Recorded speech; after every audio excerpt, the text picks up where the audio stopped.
بسم الله الرحمن الرحيم.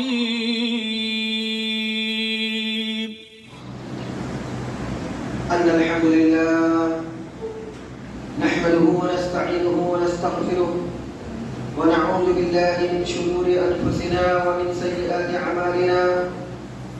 من يهده الله فلا مضل له ومن يضلله فلا هادي له، وأشهد أن لا إله إلا الله وحده لا شريك له، وأشهد أن محمدا عبده ورسوله. يا أيها الذين آمنوا اتقوا الله حق تقاته ولا تموتن إلا وأنتم مسلمون.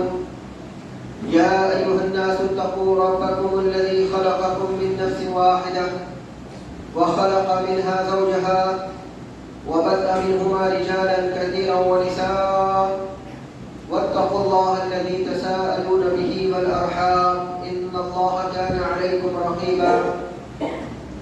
يا أيها الذين آمنوا اتقوا الله وقولوا قولا سديدا يصلح لكم أعمالكم ويغفر لكم ذنوبكم، ومن يطع الله ورسوله فقد فاز فوزا عظيما. أما بعد، فإن خير الحديث كتاب الله، وخير الهدي هدي محمد صلى الله عليه وسلم، وشر الأمور محدثاتها، وكل محدثة بدعة، وكل بدعة ضلالة، وكل ضلالة في النار. أعوذ بالله السميع العليم من الشيطان الرجيم، من همزه ونفخه ونفثه. بسم الله الرحمن الرحيم. هن لباس لكم وأنتم لباس لهن. رب اشرح لي صدري ويسر لي أمري واحلل عقدة من لساني يفقهوا قولي. سبحانك لا علم لنا إلا ما علمتنا إنك أنت العليم الحكيم، وتب علينا إنك أنت التواب الرحيم.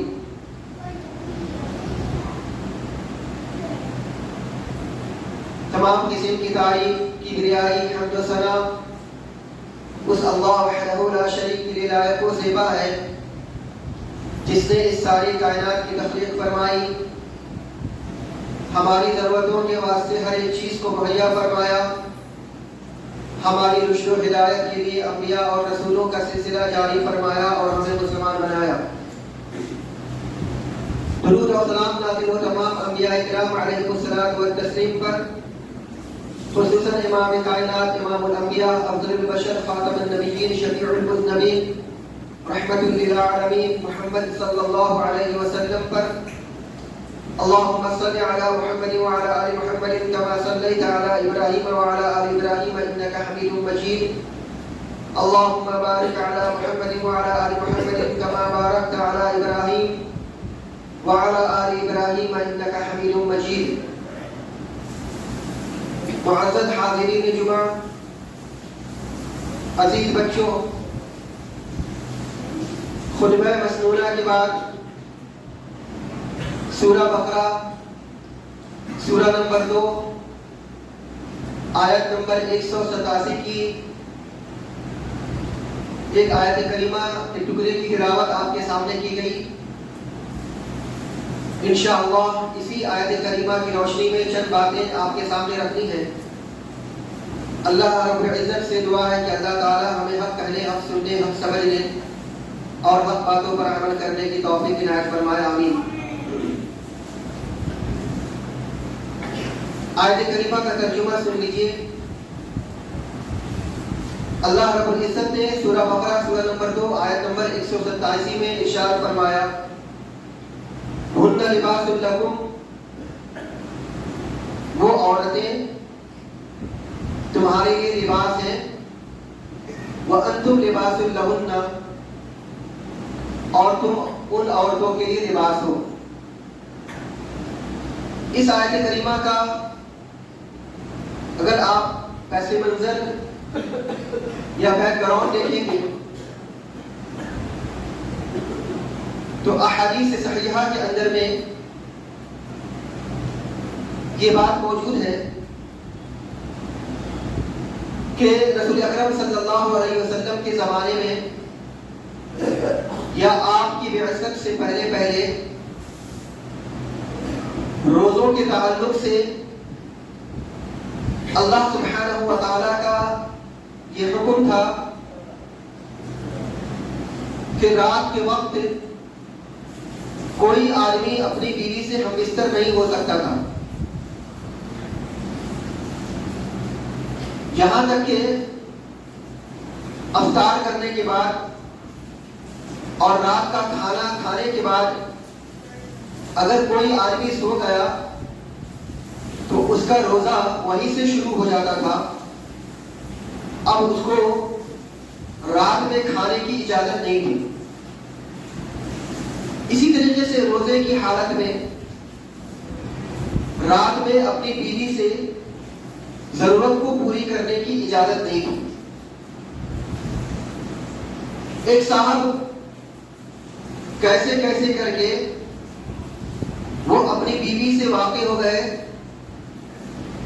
اور ان سے ہم بستر ہو گئے، تو اللہ سبحانہ و تعالی نے اس آیت کریمہ کو نازل فرمایا اور امت محمدیہ پر یہ احسان کیا کہ آپ پوری رات صبح صادق تک کھا پی سکتے ہیں، اور اسی طریقے سے اگر آپ کو ضرورت ہو تو آپ اپنی بیوی سے ہم بستر بھی ہو سکتے ہیں۔ یہ اللہ سبحانہ و تعالیٰ کا امت محمدیہ پر احسان ہے۔ آیت کریمہ کی تلاوت آپ کے سامنے میں پڑھنے کی ضرورت اس وجہ سے پیش آئی، یا اس ٹاپک یا اس موضوع کو چھیڑنے کی یا ذکر کرنے کی نوبت اس وجہ سے آئی ہے کہ آج گھروں کے اندر میں شوہر اور بیوی کے درمیان میں بہت ساری بے چینیاں پائی جاتی ہیں۔ ہمیں سمجھنا ہے کہ اللہ سبحانہ و تعالی نے عورت کیوں بنائی، ہمیں اپنی زوجیت میں کیوں دیا۔ اللہ سبحانہ و تعالی نے شوہر کو بیوی کے تعلق سے اور بیوی کو شوہر کے تعلق سے کیا حقوق دیے ہیں، ان حقوق کو سمجھنا ہمارے لیے بہت زیادہ ضروری ہے۔ دیکھیے اللہ سبحانہ و تعالی نے سورہ اعراف کے اندر میں شوہر اور بیوی کو ایک دوسرے کے لیے سکون کا ذریعہ قرار دیا ہے۔ اللہ سبحانہ و تعالی نے سورہ اعراف کے اندر میں ارشاد فرمایا وَالَّذِي خَلَقَكُم مِّن نَّفْسٍ وَاحِدَةٍ، اللہ وہ ذات ہے کہ جس نے تم کو ایک نفس سے پیدا کیا، وَجَعَلَ مِنْهَا زَوْجَهَا، اور اسی میں سے تمہارے جوڑے بنائے، لِيَسْكُنَ إِلَيْهَا، یہ کپل اللہ رب العالمین نے اس وجہ سے بنائے ہیں تاکہ تم اس سے سکون حاصل کر سکو۔ اس آیت کریمہ میں ہمیں بتایا گیا کہ ہماری بیویاں یہ ہمارے لیے راحت اور سکون کا ذریعہ ہے۔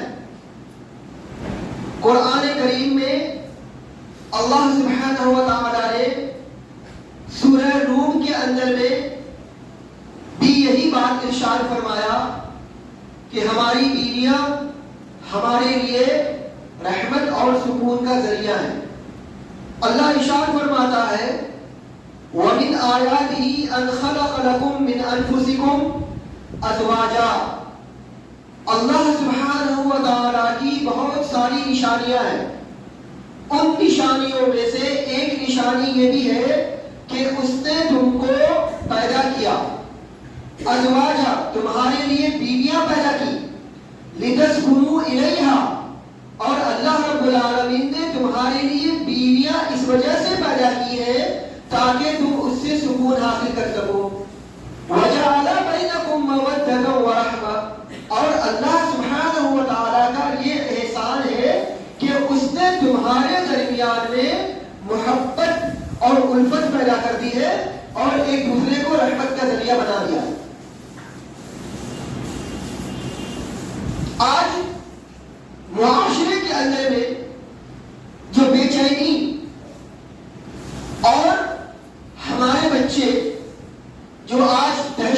کا شکار ہو رہے ہیں اور ہمارے بچے جو آوارہ اور بدشرم ہو رہے ہیں، اگر آپ بہت ہی گہرائی کے ساتھ میں مطالعہ کریں گے تو آپ کو پتا چلے گا کہ شوہر اور بیوی کے درمیان کہیں نہ کہیں جو حق تلفی ہوتی ہے اس حق تلفی کا ذریعہ ہمیں اس بات کو بہت ہی اچھی طریقے سے سمجھنی چاہیے۔ صحیح مسلم وغیرہ کی روایت کے اندر میں اللہ سبحانہ و تعالی نے یا رسول اکرم صلی اللہ علیہ وسلم نے ہماری بیویوں کو ہمارے لیے نعمت قرار دیا۔ رسول اکرم صلی اللہ علیہ وسلم ارشاد فرماتے ہیں، صحیح مسلم کی روایت وغیرہ میں آتا ہے کہ قیامت کے دن آخرت میں اللہ سبحانہ و تعالی ایک بندے کو اپنے سامنے میں لائے گا اور اس بندے سے اللہ سبحانہ و تعالی اپنی نعمت کا اقرار کروائے گا۔ وہ بندہ اللہ رب العالمین کی نعمتوں کا انکار کرے گا کہ اے اللہ، ہم پوری زندگی تکلیف میں تھے، مصیبت میں تھے، پریشانی میں تھے، کبھی سکھ کا ہمارے سامنے سے گزر بھی نہیں ہوا یا ہم نے اپنی آنکھوں سے کبھی سکھ کو دیکھا ہی نہیں ہے۔ اللہ سبحانہ و تعالی اس کو اپنی نعمت کا اقرار کروائے گا کہ اچھا یہ بتاؤ، کیا میں نے تجھ کو بیویاں نہیں ادا کی تھی؟ وہ کہے گا کہ ہاں اے اللہ، تو نے مجھ کو بیوی عطا کی تھی، تو کیا یہ بیوی تیرے لیے نعمت نہیں تھی؟ تیرے دو ہاتھ تھے، تیرے دو پیر تھے، تیری دو آنکھیں تھی، تیرے دو کان تھے، تیری زبان تھی۔ اللہ سبحانہ و تعالیٰ نے تجھ کو سمجھنے کی صلاحیت عطا کی تھی، دماغ کے اندر میں اللہ رب العالمین نے تجھے عقل اور بصیرت سے نوازا تھا۔ کیا یہ اللہ رب العالمین کی نعمت نہیں ہے؟ اسی طریقے سے صحیح مسلم کی روایت میں ہے کہ ایک آدمی آ کر کے کہتا ہے ایک صحابی سے کہ میں بہت ہی غریب آدمی ہوں، میں فقیر ہوں اور محتاج ہوں۔ صحابی رسول صلی اللہ علیہ وسلم اس سے پوچھتے ہیں، یہ بتا کیا اللہ سبحانہ و تعالیٰ نے تجھ کو بیوی دی ہے؟ کیا تیرے پاس بیوی ہے یا تیرے پاس میں گھر ہے؟ وہ آدمی کہتا ہے کہ ہاں، میرے پاس میری بیوی بھی ہے، میرا گھر بھی ہے۔ وہ صحابی فرماتے ہیں کہ تو سب سے مالدار آدمی ہے سنے۔ تو اس کا مطلب یہ ہوا کہ جس آدمی کے پاس میں بیوی ہے اور رہنے کے لیے اپنا گھر ہے، وہ آدمی بہت ہی مالدار ہے۔ لیکن کیا کرے، انسان تو ناشکرا ٹھہرا۔ اللہ رب العالمین کی کتنی بھی نعمتیں اس کو دے دی جائے، ہمیشہ اللہ رب العالمین کی نعمتوں کی ناقدری کرتا رہے گا اور روتا رہے گا۔ ہمیں یہ نہیں ملی، ہمیں وہ چیز نہیں ملی، ہمیں یہ نہیں دیا گیا، کاش ہمارے پاس میں یہ چیز ہوتی، کاش وہ چیز ہمارے پاس میں ہوتی، میں دنیا کا یہ آدمی ہوتا، میں دنیا کا وہ آدمی ہوتا۔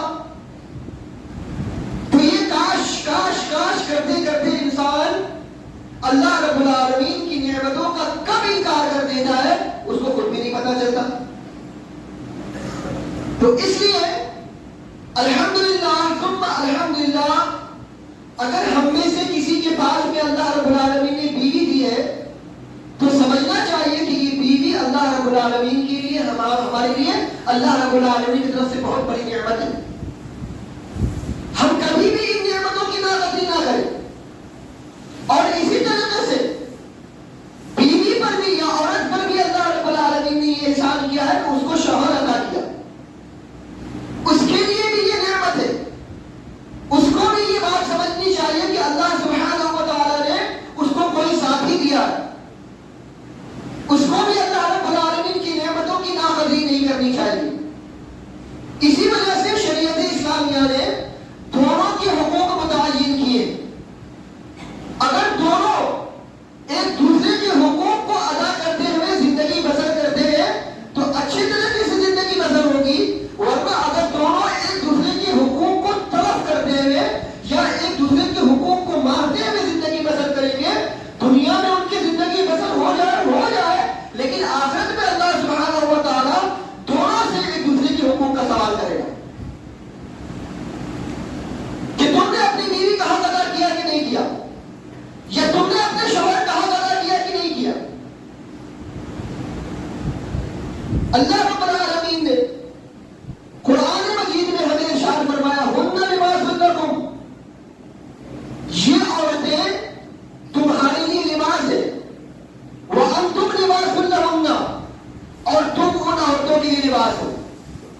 اللہ سبحانہ و تعالیٰ نے شوہر اور بیوی کو ایک دوسرے کے لیے لباس کیوں قرار دیا؟ اس کو ہمیں بہت ہی باریکی سے سمجھنے کی ضرورت ہے۔ لباس ہمارے کس کام آتا ہے؟ لباس ہمارے لیے ہمارے تن کو ڈھانکنے کا کام آتا ہے۔ ہم اپنے جسم کو ڈھانکتے ہیں، اپنی شرمگاہ کو چھپاتے ہیں، اور اسی طریقے سے ہمارے جسم کے اندر میں کتنے داغ اور دھبے ہیں، وہ داغ اور دھبے وہ لباس چھپاتا ہے۔ اسی طریقے سے اللہ سبحانہ و تعالیٰ نے دونوں کو ایک دوسرے کا لباس قرار دیا کہ شوہر اور بیوی ایک دوسرے کے ساتھ میں رہتے کبھی 20 سال، کبھی 25 سال، کبھی 30 سال، کبھی 40 سال، کبھی اس سے زیادہ 50 سال، جتنی اللہ رب العالمین نے وقت متعین کیا ہے، شوہر اور بیوی ایک دوسرے کے ساتھ میں رہتے جائیں گے، اور دونوں کے ساتھ میں رہتے ایک دوسرے کی اچھائی سے واقف بھی ہوتے ہیں اور ایک دوسرے کی عیوب سے بھی واقف ہو جاتے ہیں۔ ایک شوہر اپنی بیوی کے جسم پر کتنا داغ ہے اور کتنا دھبا ہے اس کو جانتا ہے، یا اسی طریقے سے بیوی اپنے شوہر کی جسم پر کتنا بڑا داغ ہے اور کتنا دھبا ہے وہ اس کو جانتی ہے۔ بیائی نہیں یہی معاملہ اسی طریقے سے ہے کہ ایک شوہر اپنی بیوی کی اچھائی اور اس کی خرابی سے واقف ہو جاتا ہے، دونوں شوہر اور بیوی ساتھ ساتھ رہتے۔ اسی طریقے سے ایک بیوی بھی اپنے شوہر کی عیوب اور اس کی خرابی سے واقف ہو جاتی ہے کہ میرے شوہر کے اندر میں کیا عیب ہے، کیا خرابی ہے، بھلے سے یہ عیب اور یہ خرابی فطری ہی کیوں نہ ہو، لیکن دونوں ایک دوسرے کے ساتھ میں رہتے ایک دوسرے کی اچھائی اور خرابی سے اچھی طریقے سے واقف ہو جاتے۔ تو کہا گیا ہے کہ اگر آپ اپنی بیوی کی خرابی سے واقف ہو گئے ہو تو آپ کو چاہیے کہ آپ اپنی بیوی کی خرابی کو دوسرے کے سامنے میں مت بیان کیجیے۔ اکثر یہ دیکھا جاتا ہے کہ ہمارے بھائی اپنے کسی بہت ہی عزیز ترین دوست کے سامنے میں اپنی بیوی کی برائی بیان کرنے لگتے ہیں۔ ہماری بیوی کے چلن چال ایسے ہے، ہماری بیوی کا مزاج ایسا ہے، ہماری بیوی ایسے کھانا پکاتی ہے، ہماری بیوی ہم سے اس بات کی ڈیمانڈ کرتی ہے، ہماری بیوی ہم سے ایسا مطالبہ کرتی ہے، ہماری بیوی ایسے رہتی ہے، گویا کہ کئی ساری خرابیاں اپنے اس دوست کو جس کو سمجھتا ہے کہ یہ ہمارا بہت ہی عزیز ہے جا کر کے بیان کر دیتا، سمجھتا ہے کہ ہم سے ہمارا بہت ہی کلوز ساتھی، ہمارا بہت کلوز فرینڈ ہے، اب اس سے شیئر کرتا ہے، من کی بات ہلکی ہو گئی، دماغ ہلکا ہو گیا، سکون مل گیا، کہاں بولے، کس سے بولے، دیوار سے بات تو نہیں کر سکتے، اب جا کر کے اپنے کسی بہت ہی کلوز فرینڈ کو بتا دیا، باتوں میں ٹرین میں سفر کر رہے تھے، بس میں سفر کر رہے تھے، باتوں میں آئی بس اپنی بیوی کے عیوب کو اور اس کے جو برائیاں اس کو کھولنا شروع کر دیا، کچھ نہیں، کوئی فرق پڑنے والا نہیں، ذرہ برابر بھی ہم نے سوچا کہ ہم اپنی بیوی کو اس کے سامنے میں ننگا کر کے آ رہے ہیں، کچھ بھی ہم نے نہیں سوچا۔ اسی طریقے سے ہماری بہنیں، ہماری گھر کی عورتیں اپنے کلوز فرینڈ کے سامنے میں، اپنی سہیلی کے سامنے میں، باتوں میں، فون پہ اپنے شوہر کی خرابی، اس کی بدمزاجی، اس کے چال چلن اور اس کی برائیوں کو بیان کرنا شروع کر دیتی ہے۔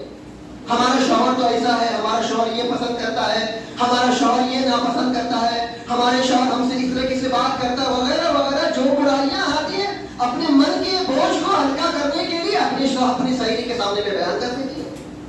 کوئی فرق پڑنے والا نہیں سمجھتی ہے کہ ہم نے اپنے شوہر کو اپنی سہیلی کے سامنے میں ننگا کر دیا۔ اسی وجہ سے اللہ سبحانہ و تعالیٰ نے ارشاد فرمایا ہن لباس لکم وانتم لباس لہن۔ اگر ہم میں سے کوئی آدمی اپنی بیوی کی خرابی اور اس کی برائی کو کسی بھی اپنے عزیز ترین دوست کے سامنے میں باتوں میں بیان کرتا ہے اپنے من کے بوجھ کو ہلکا کرنے کے لیے، تو گویا کہ وہ اپنی بیوی کو ننگا کرتا ہے۔ آپ چاہیں گے کہ آپ کی بیوی ننگی ہو جائے؟ اللہ رب العالمین نے لباس کا ہے. اس کی اچھائی اس کی خرابی سے صرف آپ واقف ہو سکتے ہیں. کوئی دوسرا کے حق نہیں ہے کہ وہ آپ کی بیوی کی خرابی اور اچھائی سے واقف ہو جائے. اس کو کیا حق پہنچتا ہے؟ لیکن آپ نے اپنے اس حقوق کو تار کر دیا. اس حقوق کے آپ نے حق تلفی کر دیا. آپ نے کوئی فرق پڑنے والا نہیں. اسی طریقے سے ہماری وہ بہنیں جو اپنے شوہر کی برائی اپنی سہیلی کے سامنے میں بیان کرتی ہیں، گویا کہ اپنے شوہر کو ننگا کرتی ہو، اس کی خرابی کو، اس کی علوم کو جا کر کے بتلا دیے. اس کی خرابی اور اس کی اچھائی سے واقف ہونے کا حق صرف اس بہن کو ہے، کسی دوسری عورت کو نہیں ہے. لیکن کیا کرے؟ من کی بات جو ہلکی کرنی، من کی بوجھ کو جو ہلکا کرنا. تو ہمیں سمجھنا چاہیے کہ اللہ سبحانہ و تعالیٰ نے ایک دوسرے کو لباس کیوں کہا ہے؟ ایک دوسرے کو لباس اسی وجہ سے کہا ہے. اسی طریقے سے تفسیر وغیرہ کا آپ مطالعہ کریں گے، تفسیر جلالین اور تفسیر قرطبی کے اندر میں، تو اس تفسیر میں یہ لکھا گیا ہے ہن لباس لکم وانتم لباس لہن، کہ یہ بیویاں آپ کے لیے بہت زیادہ ضرورت مند ہے، ضرورت ہے آپ کے لیے. دونوں ایک دوسرے کی ضرورت ہے. شوہر بیوی کے لیے ضرورت ہے اور بیوی شوہر کے لیے ضرورت ہے. دونوں ایک دوسرے کی ضرورت ہے. اسی وجہ سے اللہ سبحانہ و تعالیٰ نے دونوں کو لباس کہا ہے. کہ جس طریقے سے انسان کے لیے لباس بہت ہی زیادہ ضروری ہے، چاہے مرد ہو چاہے عورت ہو، اسی طریقے سے ہمارے لیے عورتیں یا بیویاں بہت ہی زیادہ ضروری ہیں. سکون کے لیے، راحت کے لیے. جو ہمارے بھائی مجرد ہیں، جو بیچارے اب یہ شادی شدہ نہیں ہے، ان سے جا کر کے پوچھئے کہ جب وہ اکیلا بن رہے تھے یا آپ کبھی اکیلے ہیں، آپ شادی شدہ ہیں، آپ کی بیوی آپ کے بچے لے کے چلی گئی یا کسی دوسرے رشتہ دار کے گھر چلے گئی صرف 2 دن کے لیے 4 دن کے لیے، آپ گھر میں اکیلے ہیں. اب آپ اکیلے گھر میں 2 دن ہیں، آپ اندازہ لگائیے کہ آپ کو اس 2 دن کے اندر میں کتنی تکلیف ہوتی ہے. کھانے کی تکلیف، پہننے کی تکلیف اور دیگر ضروریات کی تکلیف. صبح اٹھ کر کے آپ کو آفس جانا ہے، کام میں جانا ہے، ڈیوٹی میں جانا ہے، تو جا کر کے دکان کھولنی ہے. اب آپ کی عادت ہے صبح چائے پینے کی، صبح چائے پی کر کے باہر نکلنے کی.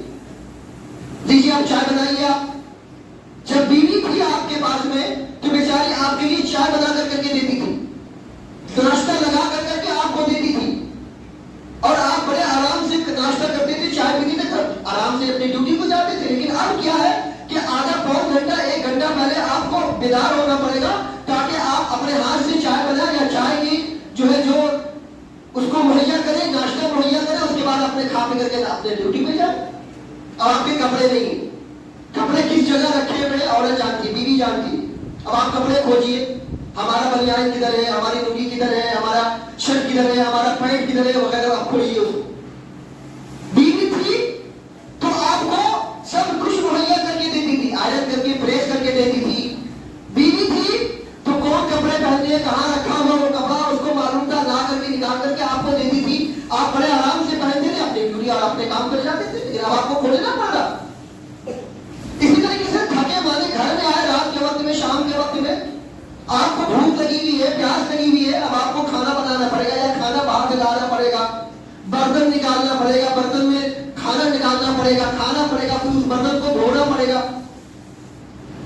پھر رات کے وقت میں آپ گئے، بات کرنی ہے، کچھ اس سے اپنے کچھ شیئر کرنی تھی. ہم اپنی بیوی سے بہت ساری باتوں کو شیئر کرتے تھے. اب 2 دن تک ہمارا معاملہ ایسے چل رہا ہے کہ ہم آرام سے سوئے ہوئے. تو سوچئے کہ اللہ سبحانہ و تعالیٰ نے ایک دوسرے کو لباس کا ذریعہ کیوں قرار دیا. جو آدمی اکیلا رہتا ہے اور جو آدمی اپنی بیوی کے ساتھ میں رہتا، کیا دونوں برابر ہو سکتے؟ جو آدمی اپنی بیوی کے ساتھ میں جتنے آرام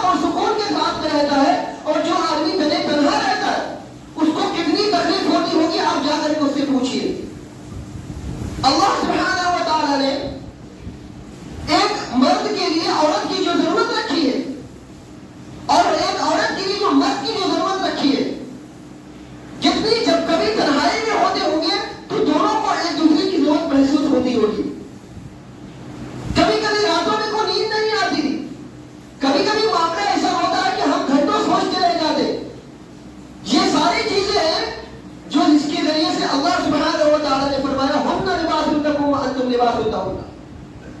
رسول اکرم صلی اللہ علیہ وسلم نے ارشاد فرمایا اپنی بیوی کو لونڈی کی طرح مت مارو، اس لیے کہ اگر تم اپنی بیوی کو لونڈی کی طرح غلام کی طرح مارو گے تو مار تو دو گے، تم ہاتھ چلا دو گے، اس کو پیر چلا دو گے، بھوسا چلا دو گے، اس کے بال نوچ دو گے، اس کا گال کو لال کر دو گے، اس کو تکلیف دو گے، اذیت دو گے، لیکن پھر تم کو جانا کہاں پڑے گا؟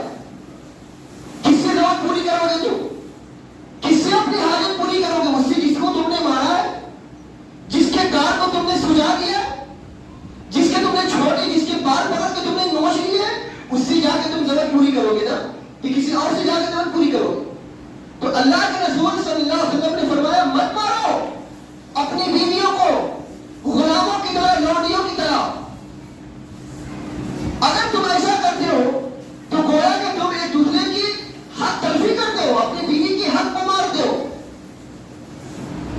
بہت ساری باتیں انشاءاللہ جمعہ کے اگلے خطبے میں آپ کے سامنے میں 5 آپ کے سامنے میں بیان کیا جائے، اس لیے کہ یہ موضوع، یہ ٹاپک بہت ہی حساس ہے. ہم اپنے گھر میں اپنے ماں باپ کے بعد جس کا حق ہونا چاہیے بیوی کا یا شوہر کا، ہم اس کا حق ادا نہیں کرتے. صحیح مسلم کی روایت میں، مسند احمد کی روایت کے اندر میں اللہ کے رسول صلی اللہ علیہ وسلم نے ابلیس کی چال کو بیان کیا کہ سماج جو ہمارا بنتا ہے انہی میاں بیوی کے تعلقات سے سماج بنتا ہے. اگر میاں بیوی کے تعلقات اچھے رہے تو معاشرہ اچھا ہوگا، اور اگر میاں بیوی کے تعلقات بگڑ گئے تو سماج بگڑ جائے گا. میاں بیوی کے تعلقات اچھے رہے تو اولاد اچھی ہوگی، نیک ہوگی، اور اگر میاں اور بیوی کے تعلقات خراب ہوئے تو اس کا امپیکٹ، اس کا اثر اپنی اولاد پر پڑتا ہے. اولاد اس چیز سے حاصلہ حاصل کرتی ہے. اولاد کے ذہن میں یہ ساری باتیں آ جاتی ہے کہ ہمارے اماں اور ہمارے ابا کے تعلقات اچھے نہیں ہیں.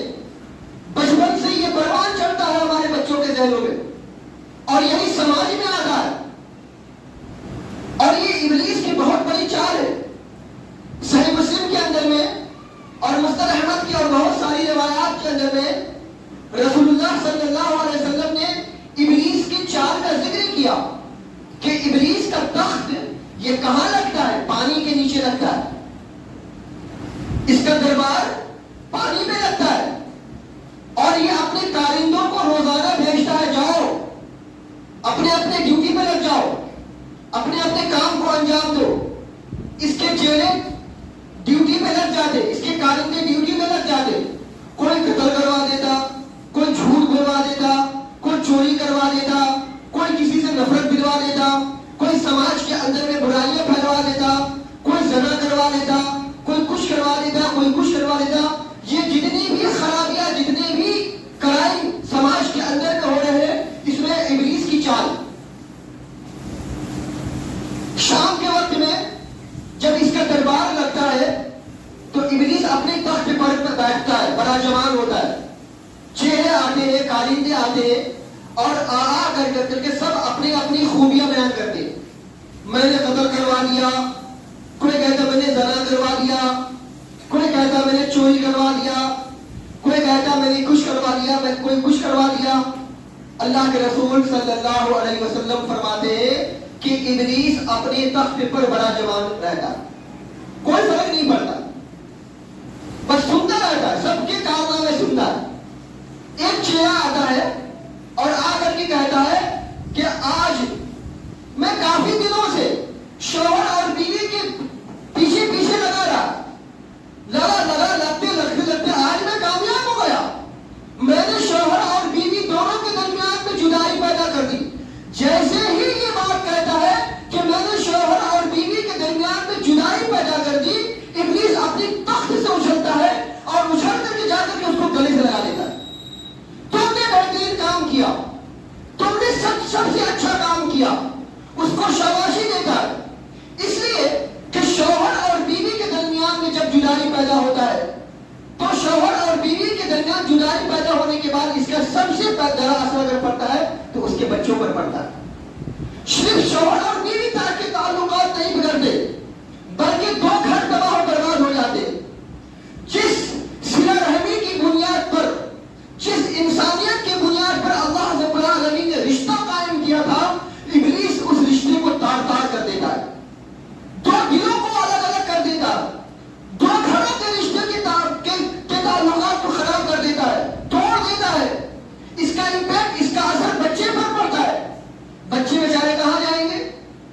اگر بچی ہے بیٹی ہے تو بیٹی کہاں جائے گی؟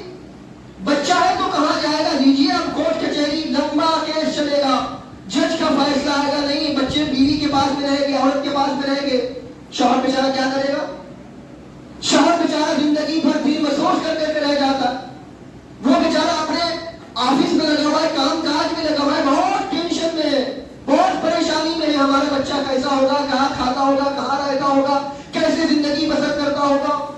کئی ایسے مواقع آئے ہیں یا کئی ایسے کیس سننے کو آئے ہیں کہ کبھی کبھی بیوی خودکشی کر لیتی ہے اپنے بچوں کے ساتھ میں، اپنے آپ میں آگ لگا لیتی ہے، بچوں کو لے کر کے خودکشی کر لیتی ہے، اپنے بھی آگ لگا لیتی ہے، بچوں کو بھی آگ لگا لیتی ہے۔ کئی ایسے واقعات آئے کہ اپنے بچوں کو کنویں میں ڈھکیل دیتی ہے اور خود بھی جا کر کے گر جاتی ہے۔ کبھی کبھی مرد اپنے آپ کو سولی لگا لیتا ہے، وہ خودکشی کر لیتا ہے۔ دیکھیے ابلیس کی چال کیسے انسان کو ناشکرا بنا دیتا ہے، کیسے انسان کو جہنمی بنا دیتا ہے، کیسے انسان کی زندگی میں اتھل پتھل پیدا کر دیتا ہے۔ اسی وجہ سے ہمیں سمجھنا چاہیے ایک دوسرے کے حقوق کو۔ اگر ہم ایک دوسرے کے حقوق کو نہ سمجھے تو کل آخرت میں اللہ سبحانہ و تعالی ہم سے ہمارے حقوق کا مطالبہ کرے گا، ہم سے سوال کرے گا۔ بہت ساری باتیں انشاءاللہ آپ کے سامنے میں جمعہ کے اگلے خطبے میں بیان کیا گیا، بہت ہی حساس اور بہت ہی اہم ٹاپک اور موضوع ہے۔ ہمیں اپنی بیویوں کے اور اسی طریقے سے شوہروں کے حقوق کو سمجھنے کی ضرورت ہے۔ جانے انجانے میں ہم اپنی بیوی کی حق تلفی کر بیٹھتے، ہمیں پتہ بھی نہیں چلتا۔ تو اسی وجہ سے آج کے خطبے کا جو آپ کو موضوع بنایا گیا ہے تاکہ ہم اپنے آپس میں ایک دوسرے کے حقوق کو پہچانیں۔ اللہ رب العالمین نے ہمیں اور آپ کو ایک دوسرے کا لباس کیوں قرار دیا ہے، اس کو سمجھنے کی ضرورت ہے تاکہ ہمارے بچے بہترین ماحول میں پرورش پائیں، ہمارے بچے اچھی تربیت پائیں، ہمارا ماحول گھر کا بہترین ہو جائے، ہمارا آس پاس کا ماحول بہترین بن جائے، ہمارا سماج سدھر جائے۔ اس لیے کہ گھر کے ماحول سے محلے کا سماج بنتا ہے، اور محلے کے سماج میں اگر سدھار ہوگی تو ایک پوری کالونی، پوری سوسائٹی کی سماج، پوری کالونیز کی جو اصلاح ہوگی اور پورا دیش کا، پورا سماج کا اصلاح ہو جائے گا۔ سب سے پہلے ہمیں اپنے گھر کی اصلاح کی ضرورت ہے، اس کو سمجھنے کی ضرورت ہے۔ انشاءاللہ جمعہ کے اگلے خطبے میں شوہر اور بیوی کے تعلقات سے بہت ساری باتیں آپ کے سامنے میں بیان ہوگی۔ اللہ رب العزت سے دعا ہے کہ اللہ سبحانہ و تعالی ہمیں آپس میں ایک دوسرے کے حقوق کو سمجھنے کی توفیق عطا فرمائے۔ الہ العالمین شوہر اور بیوی کی جو ذمہ داریاں ہیں ان ذمہ داریوں کو پورا کرنے کی توفیق عطا فرما۔ الہ العالمین ہم میں جو بیمار ہیں انہیں شفا کاملہ عاجلہ عطا فرما، جو پریشان ہیں ان کی پریشانیوں کو دور فرما، جو قرضدار ہیں انہیں قرضہ ادا کرنے کے اسباب مہیا فرما۔ الہ العالمین دنیا کے اندر میں جہاں جہاں کہیں ہمارے مسلمان بھائی پریشان ہیں، خصوصاً فلسطین کے اندر میں، الہ العالمین تو سب کی مدد فرما۔ الہ العالمین ہمارے مدارس، ہماری مساجد، ہمارے ائمہ، ہمارے حفاظ، ہماری دعات کی حفاظت فرما۔ الہ العالمین ہمارے مسلمان بچے اور بچیوں کی حفاظت فرما۔ الہ العالمین جو رزق حلال کے لیے جدوجہد کر رہے ہیں، الہ العالمین ان کی جدوجہد میں کامیابی عطا فرما۔ الہ العالمین جو بچے اور بچیاں امتحانات دے رہے ہیں، الہ العالمین ان کی امتحانات میں کامیابی عطا فرما۔ الہ العالمین جنہوں نے دعا کے لیے کہا ہے، الہ العالمین ان کی دعاؤں کو قبول فرما۔ الہ العالمین جب تک ہم جیے کتاب اللہ اور سنت رسول اللہ صلی اللہ علیہ وسلم پر عمل کرتے ہوئے جیے، اور جب ہمارا خاتمہ ہو انہی دونوں پر عمل کرتے ہوئے ہمارا خاتمہ ہو۔ اقول قولی ھذا واستغفر اللہ لی ولکم ولسائر المسلمین، وآخر دعوانا الحمد للہ رب العالمین۔